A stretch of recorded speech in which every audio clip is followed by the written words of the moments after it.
Dr. Mbuyiseni Ndlozi took another swipe at Prophet Shepherd Bushiri. In a recent interview, this is what he had to say.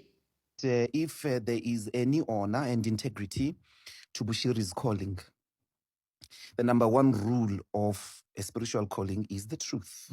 Yeah. And you shouldn't be scared if you know the truth, if the truth is on your side.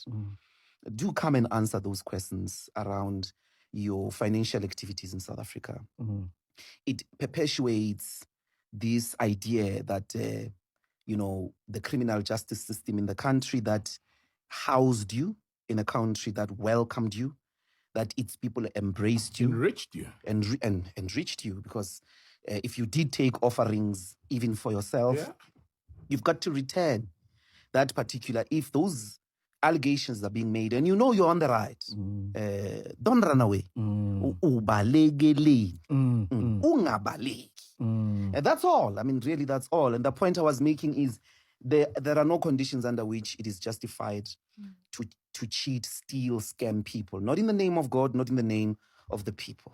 Seems like Dr. Ndlozi is very firm in his convictions of having Major One extradited to South Africa for further questioning. Most of you might be wondering, what questions does Major One have to answer? And why does he have to answer any questions? Well, what Dr. Ndlozi is simply saying is, there are allegations against the men of God. Atrocious allegations against Major Provovo. Some of the allegations include RAPE, human rights violations, money laundering cases, amongst the few. And we believe those constitute criminal prosecution.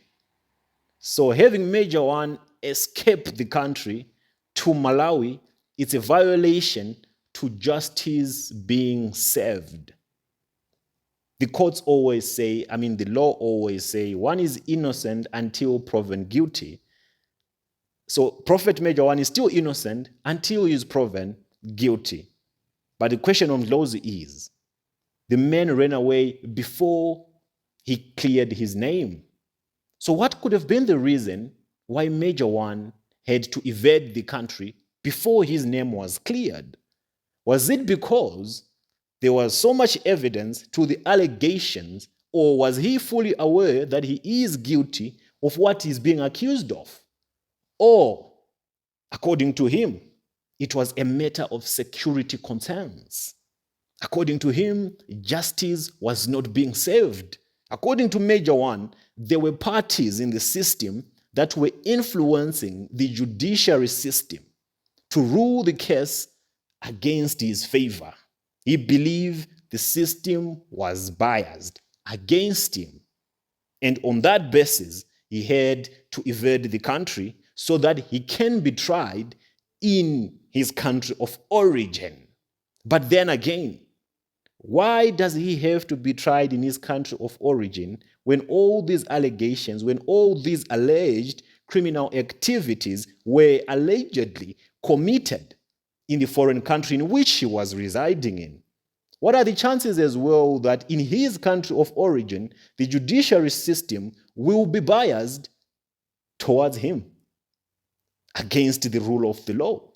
What are the chances that justice for the alleged victims might not prevail? But all that is secondary, according to my own understanding, because I believe that this case is not going anywhere. I believe that there is no extradition that is going to take place. And why do I believe that? For the past years, this case has been running.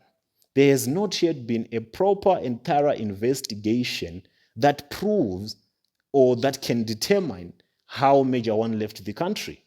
So how are you going to fix this puzzle? How are you going to understand how to bring the man back, yet you do not know how he left the country? This brings you to the understanding that it's either Major One is not alone in this, or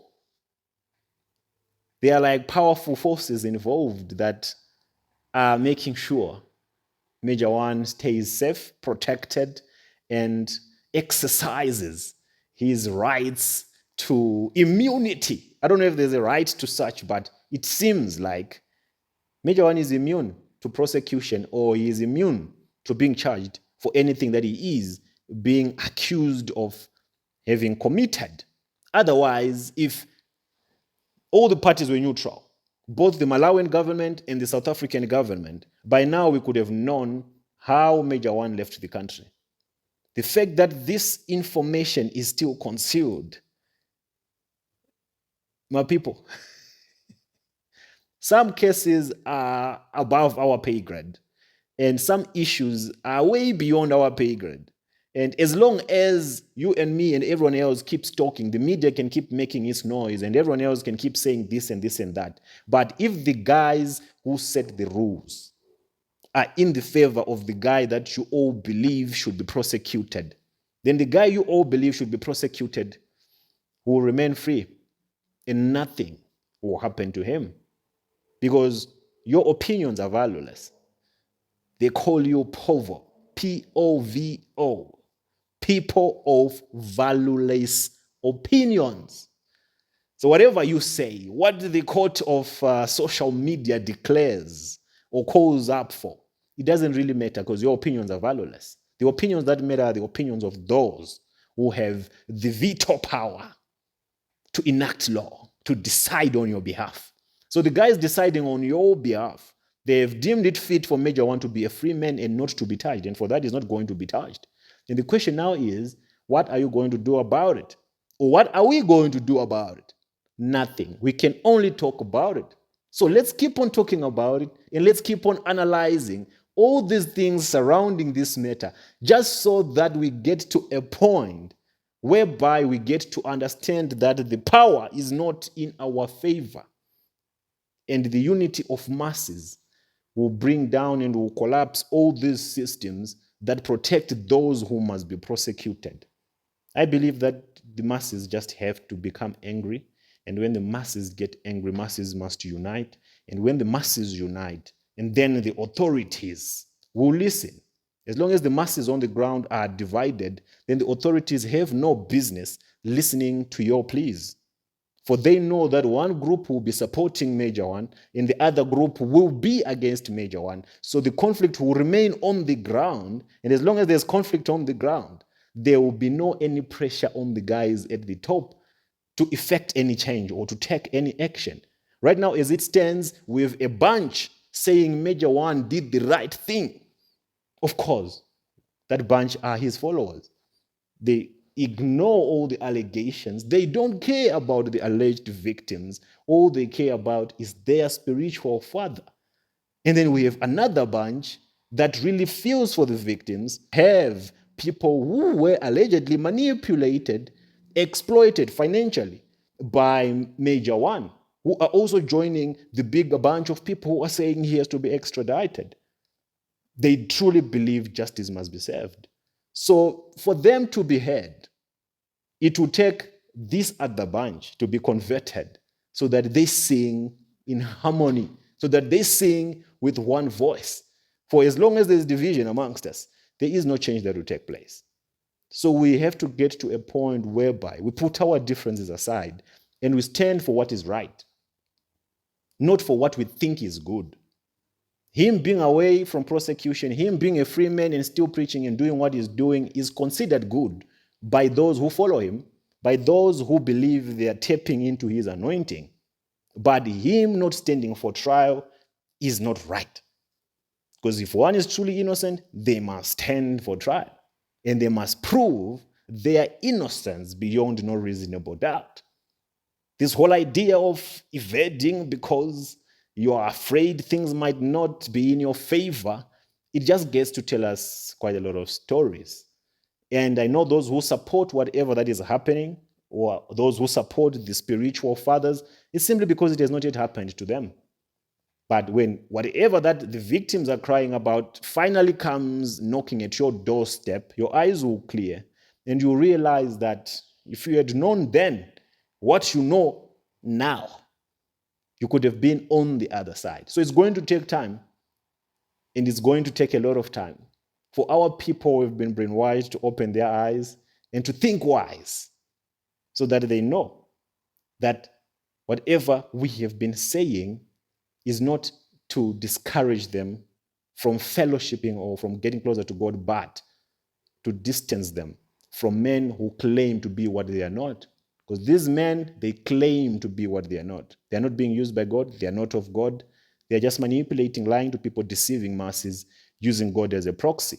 So I urge all those who are still walking in darkness, those who are still blindfolded by the prophetic, by spiritual fathers, by daddies in the Lord, to wake up and join the masses. And only then we can call for a true revolution. And only then authorities can start hearing our voices. Until then, we can make all the noise that we want. No change will take place because only a few people at the top get to determine, get to decide what happens and what doesn't. And what you can do about it. Nothing. You can only talk. So unity must come first. And we must stand against everything that is not right together, despite of our sentiment towards those ones who are being accused. Let righteousness prevail. And until righteousness prevail, we shall remain divided. And as long as we remain divided, then justice will never be served. And as long as justice is not served, there will always be few amongst us who get to suffer, who will always be at the receiving end of injustice. But as you tolerate injustice, behold, one day it will come knocking at your doorstep. And by that time, it will be too late. You will only be left with regret. And regret will haunt you for the rest of your life. So the sooner you stand for what is right, the better. But tell me what you think about what Dr. Mbuyiseni said about Major One. In the next episode, we'll get into what the party of Floyd Shivambu had to say after he appeared in Prophet Bushiri's church during the Easter conference holidays or the Easter conference services. And you tell me again what you think about it.